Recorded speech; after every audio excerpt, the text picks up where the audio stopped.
Welcome to Power Charting. This is for Friday, June 2nd, 2023, the beginning of the last month of the quarter, an important month. Seasonality we saw can be good in the month of June based on the way that we were looking at seasonality. A footnote, a number of stocks have seasonality in the year that shows them literally peak out or spike up in early June. So it could be stock by stock that there could be a spike up and then a pause.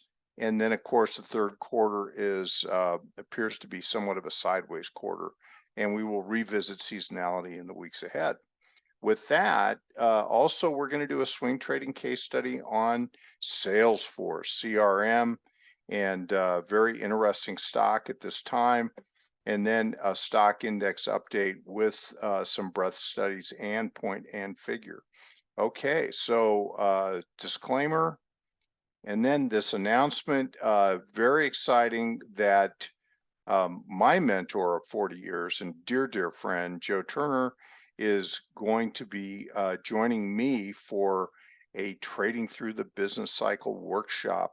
And this is going to be so much fun because this would be what we would do day in and day out in our shop with Martin Pring, and we would just keep studying the business cycle and how it related to financial markets and how best to build models, indicators, methodologies around these tools. We are going to talk about that in these 3 weeks, and I think it's just going to be a phenomenal opportunity to really develop and build up your knowledge of business cycle investing, which really does, I think, is the one of the most important attributes of the time ahead that we have, with the markets going from big trending markets to big trading range markets. And I'll show you more on that in a minute.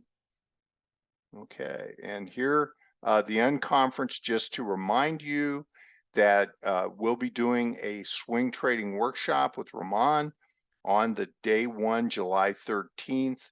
And on that same day, William Reardon and Rahman are going to do a very exciting intraday trading workshop. And they are masters of that craft. And so that's going to be just a phenomenal day. My understanding is that for people that cannot attend both days, that there's going to be a way to break out and just attend one day or the other. WyckoffAnalytics.com for more information. And with that, a tribute to a very important person, Mr. William J. O'Neill, a remarkable mentor to many of us. He was a truly great investor. If he had been nothing more than that, he would have had a phenomenal career.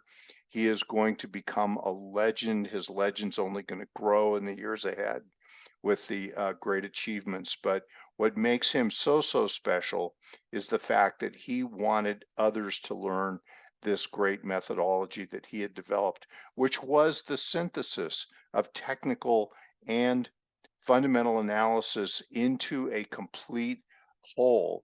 And he called it the CAN-SLIM method, a phenomenal teacher, because he created this process, this acronym CAN-SLIM, which has become almost in our industry, a household word. And in it is the rules of the methodology that he developed and then turned it into a teaching aid for others to learn it. So many people that I know have been so profoundly positively affected by the wisdom and teaching of Mr. O'Neill over time. And I personally, 40 plus years ago, started to take the Daily Graphs chart books, and I carried those books with me week in and week out, day in and day out. I never went anywhere without them. Always had my nose in them when I was anywhere. And that was the synthesis of all the CAN-SLIM methodology. And so I just was immersed in Mr. O'Neill's view of the world, his approach, which was so good, so sound. And so I am considering him to be a mentor to me and many, many others, many who have never met him, but have seen him do videos or whatever, read his books. And I just want to end here with two books that I think really exemplify his approach, which he has graciously given the world, and that is through his IBD newspaper and investors.com and all of the great tools that he's made available to people. And that is the book, How to Make Money in Stocks, which is absolutely a classic on how to read stock charts. And he was a master. And then also how to implement fundamentals with the charts. And then the other book that I think is a must-have, must-read book, and I just keep them with me. I'm always looking at them, reading them over and over and over, is How to Make Money Selling Stocks Short. If you're not a short seller, and most of you are not, very wise decision, but that book tells you a lot about what stocks in their charts look like when they are running out of steam and ending their campaign runs. And so both these books are classics. And with that, Mr. O'Neill, we will miss you, and very much a profound life. And thank you for generously sharing so much of your personal wisdom with all of us. Okay, now I'm going to go ahead and just put all of this on here. You've seen these charts before. But what I'd like to do is just make the point here that we, in the 60s, came out of a period of low, stable inflation rates, a strong bullish market in stocks with the Nifty 50 era, very similar to our current uh, social networking stocks and the FANG stocks and so on, many of the growth stocks we've had in the last decade. And then we came into the late 60s, inflation took off.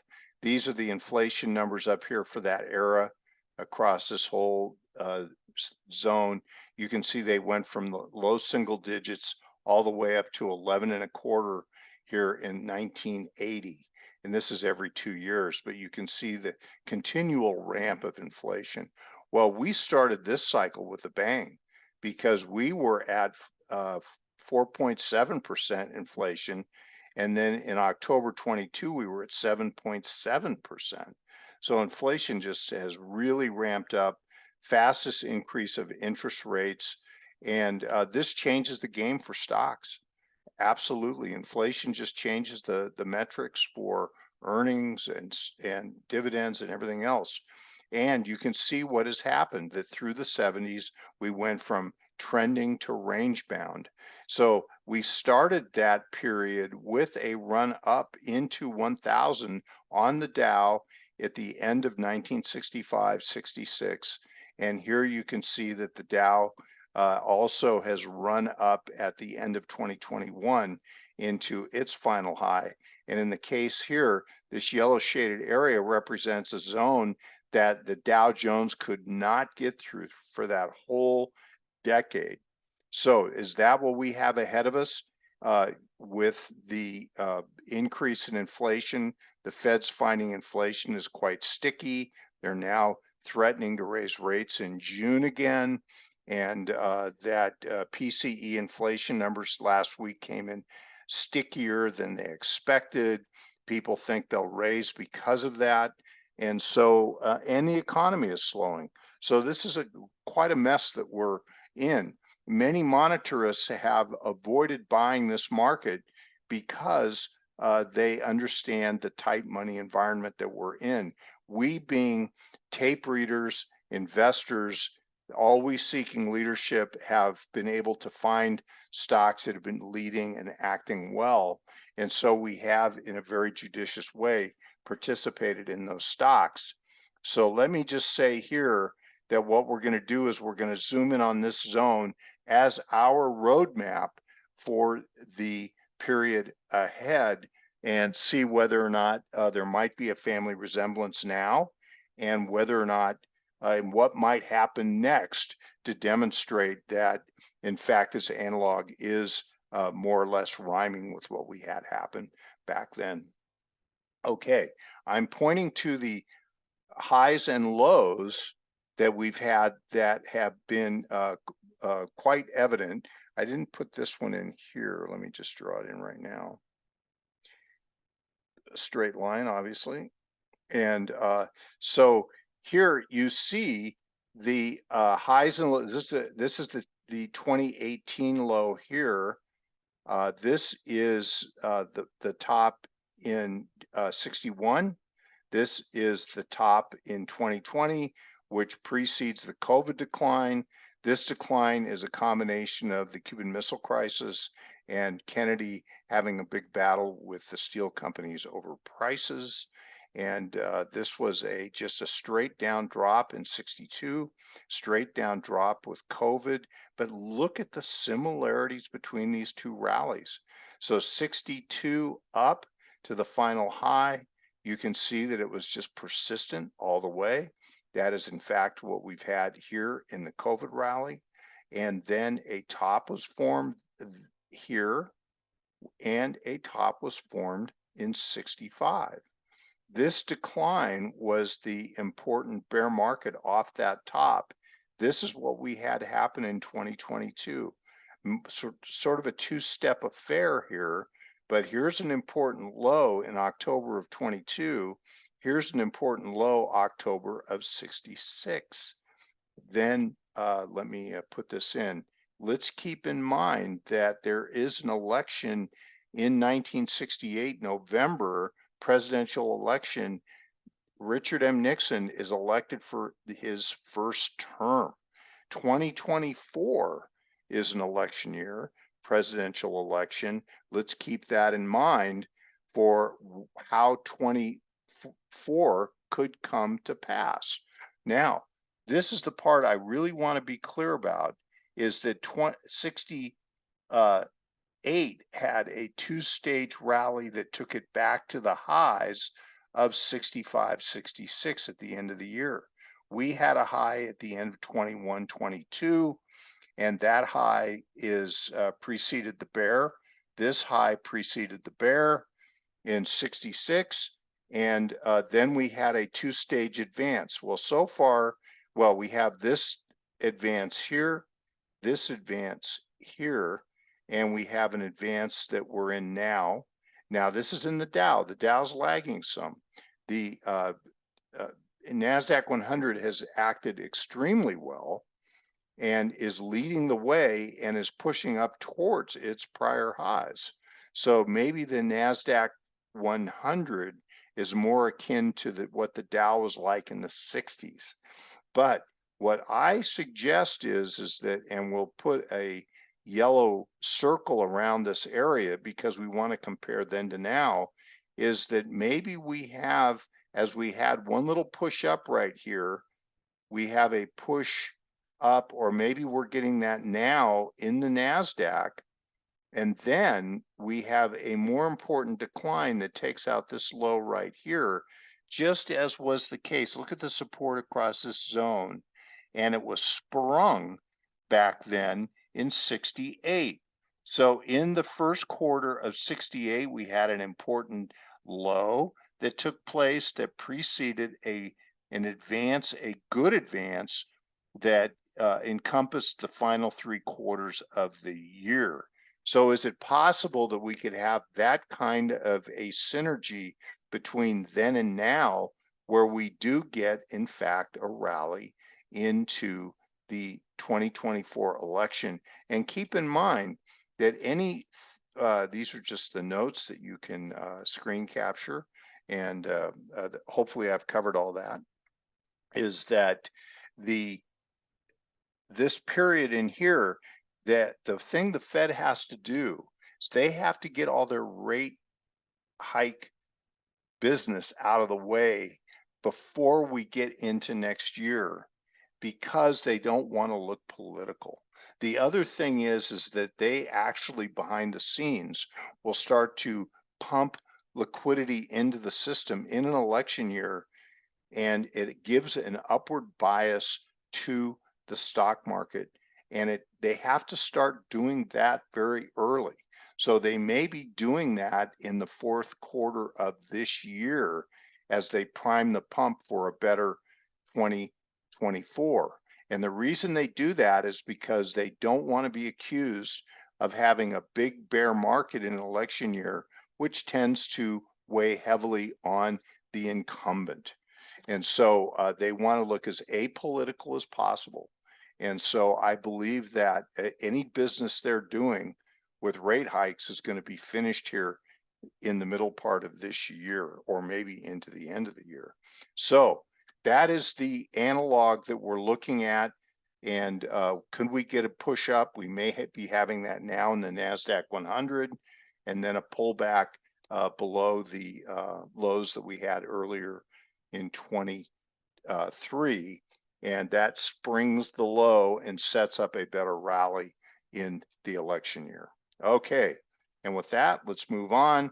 Just a point and figure chart, kind of interesting. We've looked at this swing trading count across this area a number of times. This count gets us up to a minimum count of 405, maximum count of 430.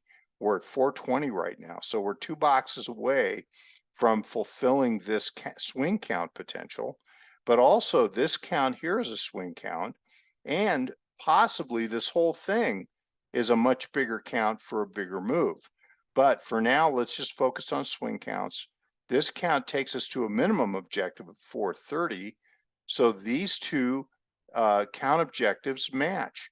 And then we have this higher count gets us up to 460. And that may in fact be the upthrusting action that concludes this bull run that we've had off the lows in October of 22, and that gives us an upthrusting action, and maybe that gives us the pullback to a spring here, and as we just looked at on that analog. Okay, so that's a mess. Anyway, so here I'm talking about my drawing, not the market. And so here, just to comment on, this is the New York Composite. You see lower highs and lower lows, weakness accompanied by an advanced decline oscillator that generally is making lower highs, but now all of a sudden it's trying to make higher lows. Whether it can continue to do that, that could be the emergence of tiny green shoots. So we will watch, but what we need to see here is a big bulge upward towards overbought and getting out of this downward trending condition that we're in at this time.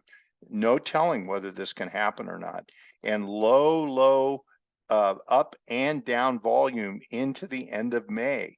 June, this could all pick up. June, the whole trend of the market, the whole volume characteristics could trade. But here you can see that both up and down volume are quite low here. We don't know whether down volume or up volume is going to have a big spike in here, but I do like the idea that you have higher lows throughout here in the up down volume, the net numbers.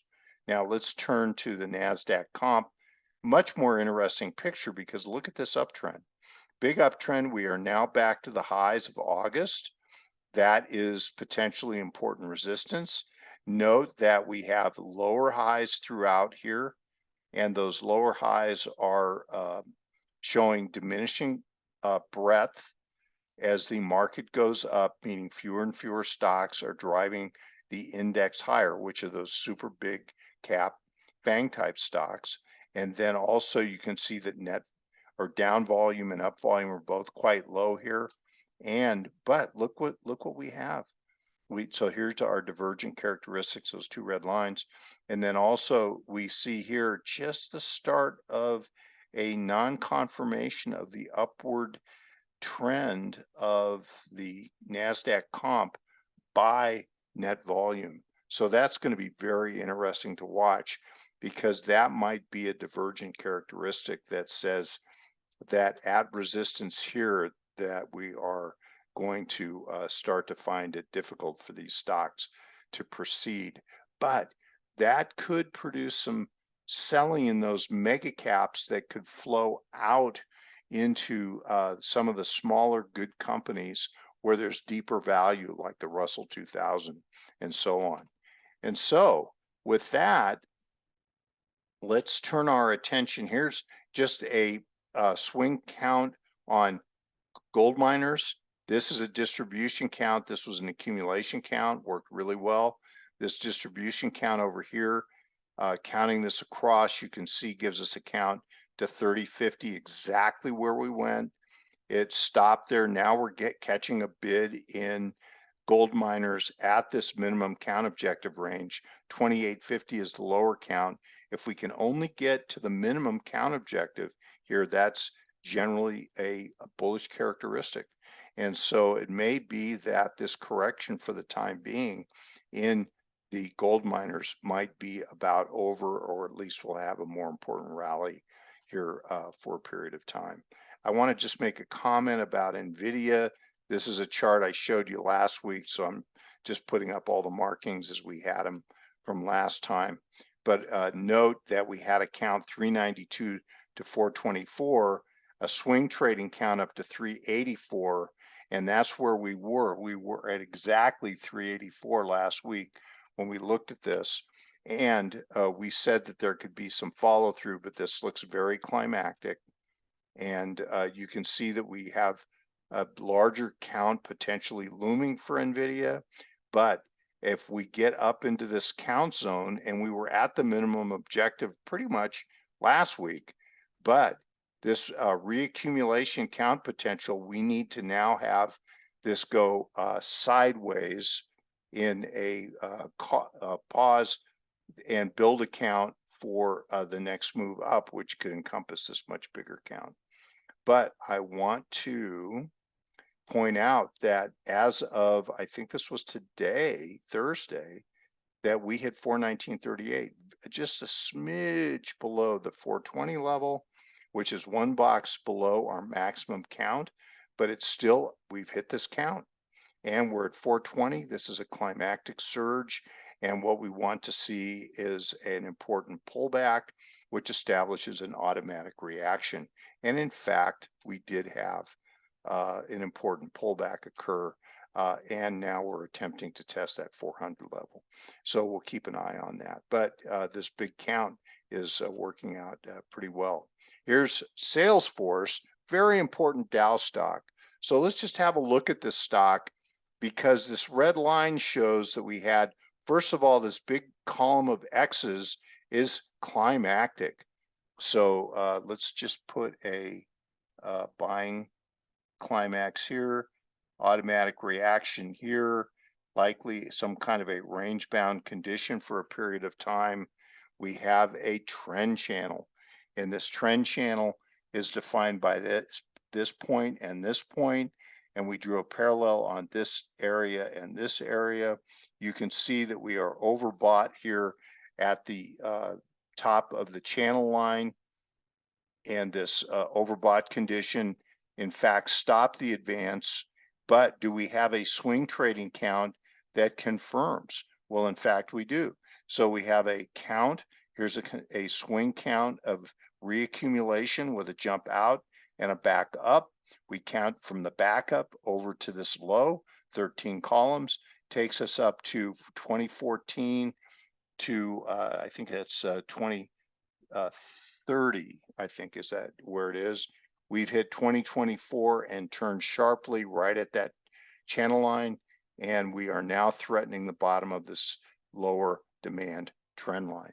So very interesting place. And I'd like to just point out in the little bit of time that we have left that these tools are so good for telling us where to buy and when to sell. Here's a upward trend channel breach right here, which was an oversold condition in the reaccumulation. This is testing this, and it's below the demand line, which is a place that could prove to be an excellent entry where you can add or initiate positions and for a swing trade, and you finish your count shortly thereafter. So any attempt to go down towards the bottom of the channel can be an excellent place to make a swing trade. And yes, and then I got a minute left, so let's get right to this. So these swing trades and these channel lines are so valuable in terms of determining entry and exit strategy.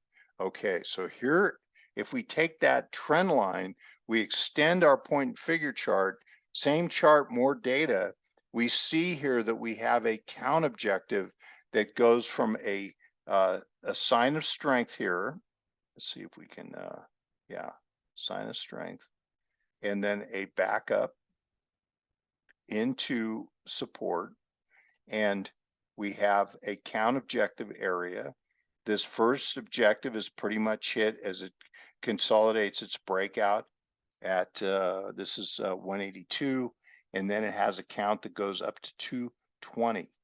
And so 220 is the count. We've gone through this by 2 boxes, and then we had that more important pullback. And so with that, and here's the pullback right there, that represents how much it's pulled back so far. And so here's the chart notes, and I've just gotten the word that we are done. So thank you so much for being here, and we will see you next time. Take care.